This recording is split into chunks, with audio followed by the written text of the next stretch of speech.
Hello friends, তো চলে গেছিলাম আমরা শিলিগুড়ির বড় বথু মিলন সংঘ ক্লাবে ফুটবল দেখতে। দেখতেই পাচ্ছ তোমরা কি সুন্দর খেলা হচ্ছে।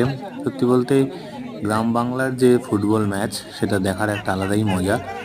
তোমরা যারা শিলিগুড়ির আশেপাশে থাকো, যদি আসতে চাও, এবছর তো হয়ে গেছে, নেক্সট ইয়ার তাহলে তোমরা অবশ্যই আসতে পারো।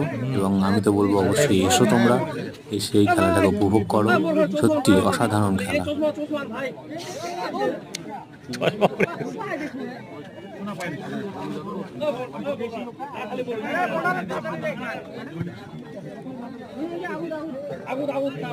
আবুদা